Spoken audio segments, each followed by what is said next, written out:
Comparación entre grupos. Pairwise test es cuando usted, entonces, aquí nuevo concepto es cuando ustedes tengan interacciones significativas, van a utilizar esto. Ustedes vieron de que anteriormente lo hacíamos con promedios de mínimos cuadrados, eso es bastante adecuado cuando no hay interacciones significativas. Cuando tenemos interacciones significativas, esto nos sirve. Incluso aunque no las haya, también nos sirve. Esa es la herramienta más general que típicamente nos va a servir. Entonces, Gerson, ¿cómo se lee este resultado que ejecutamos la pairwise t-test de la arquitectura? En este caso, pues GPU y CPU no es significativo y los otros sí. Ok, GPU y CPU no es significativo, el p-value está, la diferencia no es significativa, el p-value Ujú, está arriba de 0.05, ujú, pero CPU y GPU contra APU son distintos. ujú. Esto es lo que nos dice la prueba post-hoc. Vamos a compararlo.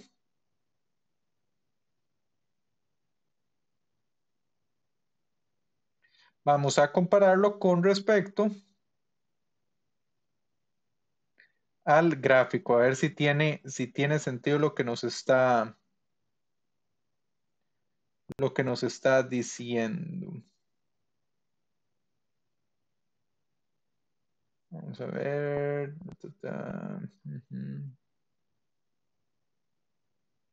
Bueno, no me salió. Aquí yo lo puse a la par de por sí. Refleja, ¿verdad? Refleja lo que dice. APU es distinto a este y es distinto a este. Lo refleja tal cual. Vean qué bonito.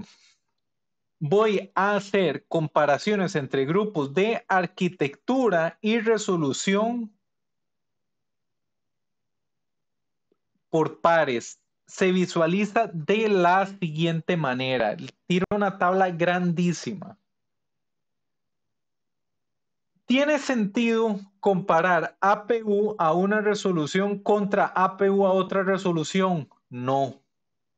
Esto no tiene sentido compararlo, no es valioso.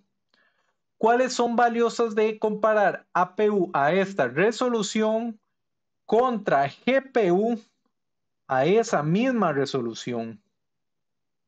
Esta vale la pena. Esta también vale la pena. Vean de que tienen las mismas resoluciones. William, ¿por qué no tiene sentido comparar APU a esta resolución contra CPU a otra resolución, aunque la diferencia sea estadísticamente significativa? Sí, porque es una prueba injusta. Hay que sí, correcto, es una prueba injusta y sin sentido. ¿Y vos qué querrías probar? De que arquitecturas distintas a resoluciones distintas se comportan distinto. Sí, pero es muy distinto, es para la misma resolución, las distintas arquitecturas, APU es mejor, eso sí es valioso. Entonces, cuando ustedes hagan comparaciones de esta clase, lo que es valioso es comparar, es el factor principal, es el que cambia, el factor secundario se mantiene. Entonces, usted termina haciendo el análisis sobre el factor principal. Esto se visualiza acá a manera de tabla y es incómodo de ver. Les tengo que vender fácilmente la idea de que es incómodo de ver. Esa tabla refleja lo que dicen los gráficos. Vean que APU a esta resolución es distinto a CPU y GPU en esa resolución. ¿Lo ven?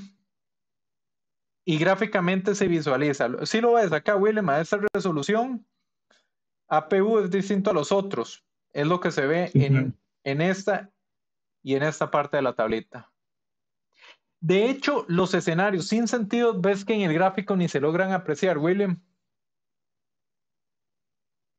Vea No se que ve. en el gráfico no se puede comparar CPU, no se puede comparar CPU a esta resolución. Bueno, aunque sí se puede, de hecho es CPU es el triangulito, esta resolución contra esta resolución, pero esas comparaciones no tienen sentido. Las que tienen sentido es hacer por columna. Vamos a ver. En fin, esto es lo que se tiene que interpretar de la tabla. Lo que pasa es que la tabla es incómoda de visualizar. Entonces, ¿qué es lo que vamos a hacer para mejorar eso? Cuando ustedes presenten resultados,